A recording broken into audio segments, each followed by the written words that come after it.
It is a beautiful Friday. It's smoky outside, but the weather is not that bad. And yes, I am excited. I missed you guys last week. I had things to be done and I didn't have time to um, come and talk to you. And also, the document I had prepared, I couldn't find it, and I didn't want telling you have things and then when I finish I regret like I forgot all my pointers. As I said, I tried to be a pro, thinking I could remember everything offhand, and then it ends up like, no, I am not remembering everything. So, yeah, taking notes, it's okay. And that's what I'm doing. I am waiting to see how many are gonna join and we can chat. We can chat. I hope you are all well wherever you are. It's noon here. It's a few minutes past noon. I gobbled my lunch and I am now here waiting for my friends to join. Yep.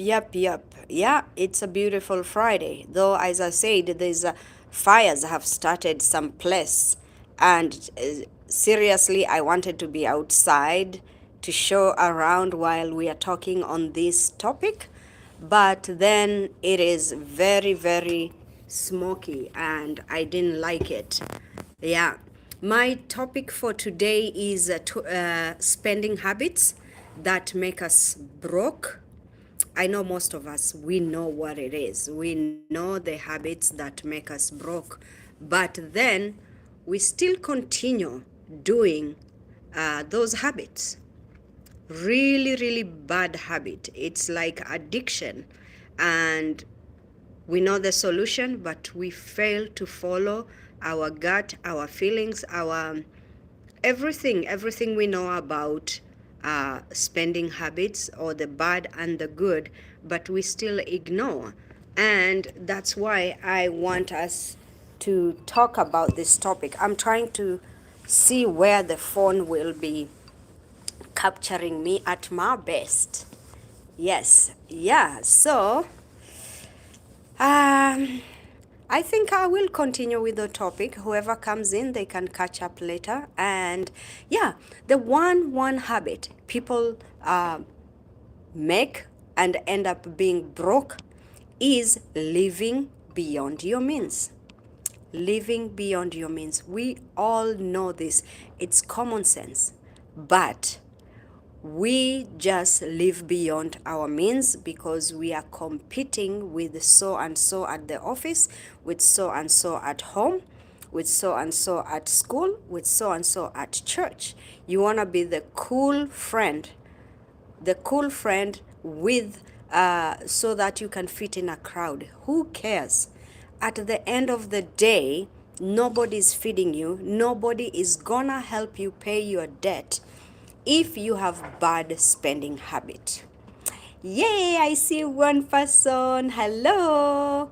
Let me know where you're tuning in from. I'm happy you joined. Yeah, so the bad spending habits are not good, not so good at all. We know at the end it messes your finances, it messes your life. You are so unhappy and stressed because of the bad spending habit, living beyond your means. So you know, if you make this much and your friend there you are competing, you don't know how much they make.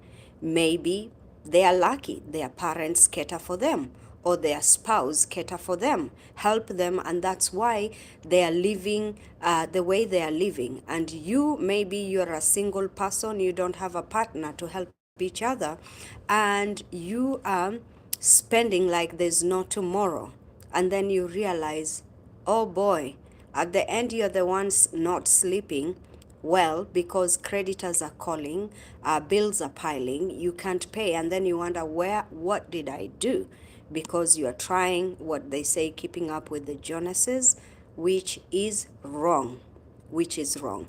Live within your means and not beyond your means. The second culprit is impulse buying. Hello, ladies, especially us. You are a little angry, you start browsing, you go buy something to make you feel good. Men, you are stressed, you go, you're like, oh, I'll go out for a drink, or I will buy a drink. And at the end of the day, that impulse buying, you forgot, like, oh, just because you are not feeling well or okay, you just go and buy and spend to make you feel good. And at the end, you realize, boy, oh boy, I am short on paying these bills, because you have to pay your bills first. Bills are very important. Your rent or your mortgage. Those are the basic and most critical. I don't know to call them basic or how I will call them, but they're very, very important, like common sense. Hello, pay your mortgage first, pay your rent first, and your bills. Then you can spend with whatever extra you have. Yes, we know we are not working to be slaves of mortgage and this, but yes, you have to pay your bills first. Then you will live with comfort. Imagine if you're not paid your electricity and then it's cut off. Everything operates on electricity. How are you gonna cook? How are you gonna warm up your house? How are you gonna take shower? And especially the water here, even from the tap, the water is freezing. How are you gonna deal with life if your power gets shut off? So the third is frequent dining out. The coffee run here, the lunch, you go here with friends 2-3 times a week. Our coffee habits are daily habits. Imagine, as simple as $4 for coffee. You will be surprised how much you have spent in a year. Have you guys done the math? It could be between 12 to 1500 a year. And it is as simple as buying and making, as buying the coffee or the flour. You bake your muffins, you bake your things at home, and bring them to work, and you will be amazed how cheap it is and how much you are spending. And other things, like you just like I came to the office here, I was sitting and I smelled some good food, and I'm like, oh, I wonder what is that. So imagine if I just thought like, maybe I will go buy this, and maybe I brought my food for $2 to $3. A lunch, when you make a homemade food, is cheaper, $2 to $3, and it is good and it is healthy. You have prepared it yourself, you know what it is. And then you realize, oh, I'm going to spend $15 for lunch versus $5 at max. So that is another habit.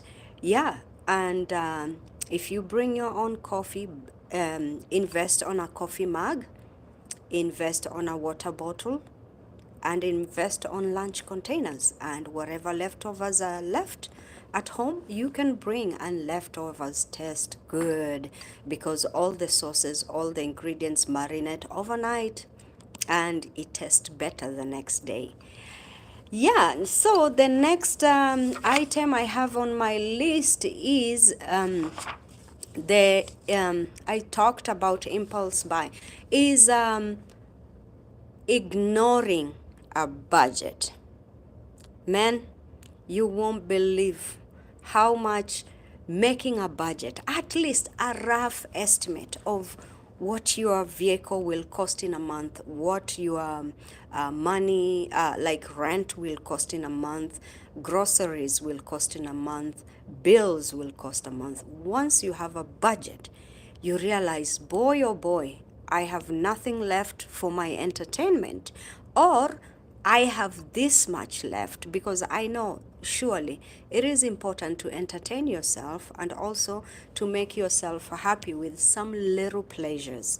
So if you are just doing and you don't have a budget, you just spend. And the culprit, I would say, is the credit card. Most of us here have credit cards. So because I have a 25,000 limit, and I'm like, going for lunch every day, I won't spend 25,000 on my credit card. But it's 1 month, it's 2 months, it's a year, it's 5 years, and then you end up realizing it's getting out of hand. Now you are only paying for minimum, because with the credit card we don't think twice. We know it's loaded, you just swipe, but if you have a budget and at the end, this is how much I bring in and this is how much I need to spend and what I'm left over with, having a budget is very important. You will be surprised how much you will keep track of your budgeting, and you will not go beyond your means. I am grateful because I really try this, and I am kind of frugal. I call myself cheap, but I am very frugal. I'm very cautious on how much I spend on what. And hey, hubby keeps me in check too. He is the budget master. So, and I feel like I'm rich because I'm happy. I have no issues of how, like, I'm stressing out on finances, because you have to budget. And once you budget, you realize how much you have more or how much less you have, and then you plan within what you have left for your pleasures, for your anything else, and you will be very happy with at the end of the month. You are keeping track. Even if you go over a little bit, you might catch up next time. Hello friend, whoever is watching with me, let me know what's your name, where you're watching me from.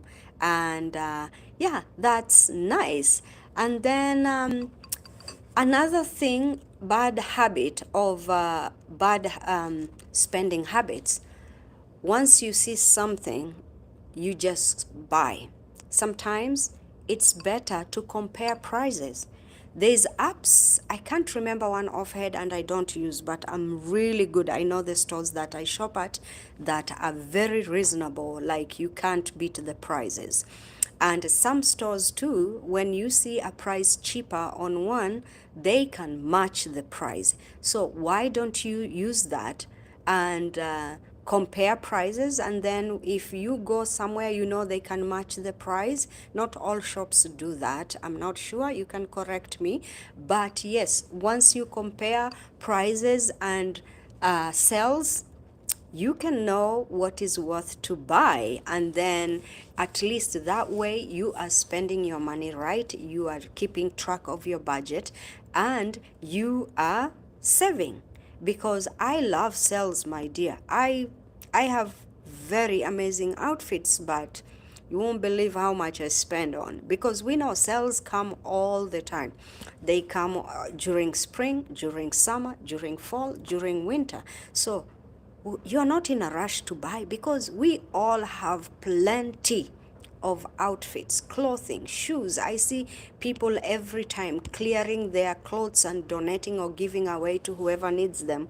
And yeah, so you have to compare and prices, and you see where you get a value for your money, and that is good. And then another thing is smoking and drinking. It's another very expensive habit. You smoke one here, you smoke another there. A pack of cigarette, I really don't know how much it costed. That's yeah, I should have dug deeper on that. But I know the smokers, the drinkers, these things can pile up very much.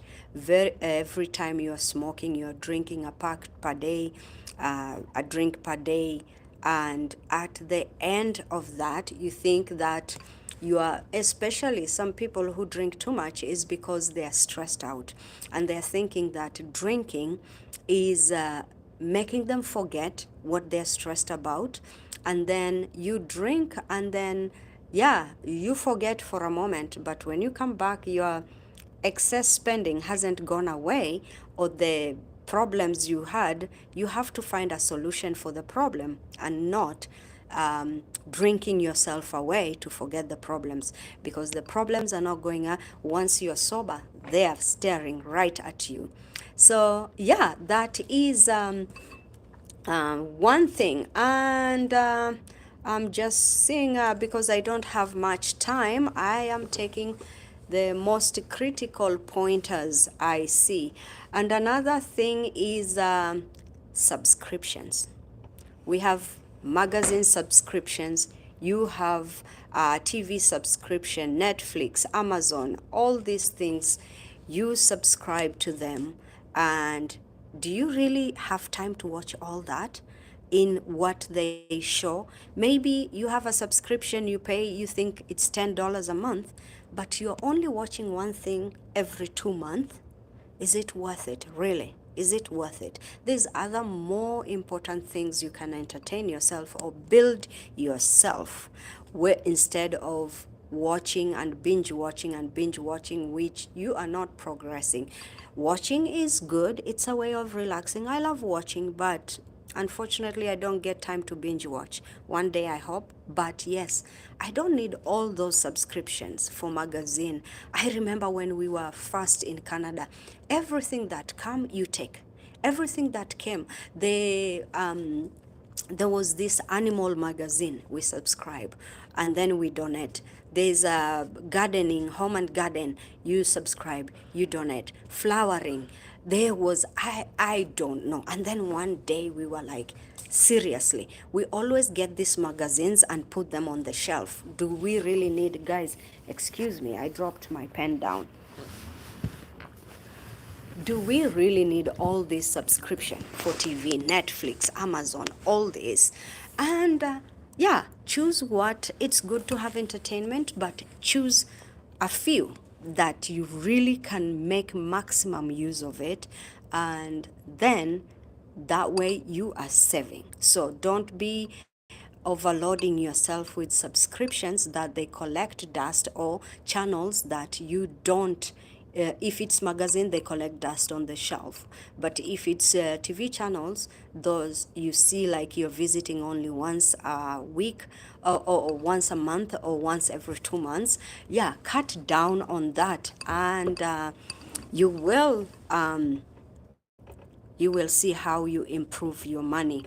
And some things is like paying. So because here we are on a credit world, we always get credit cards, and then you are only paying the minimum. So you spend those impulse buying, those bad habits, not budgeting, because the credit, you have a big limit, you just swipe, swipe, swipe. And then before you know, it's over what you're bringing in. You're living beyond your means. That was point number one. And once you do that, you realize that, yeah, now I can only pay minimum. You're not clearing the credit card. Credit cards are good, building your credit, especially in this world. But then you have to be clearing it every month to avoid those penalties. At sometimes you might end up buying, paying more than you borrowed, which is very, very sad.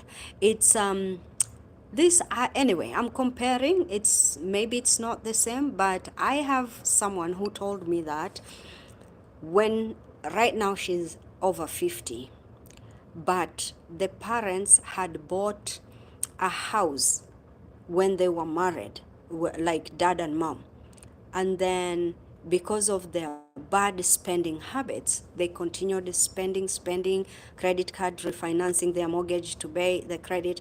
The parents who are at 70 right now will be 80 or 90 if they're still alive. They haven't even finished paying for the mortgage. And that's a mortgage which has dragged for over 40 years.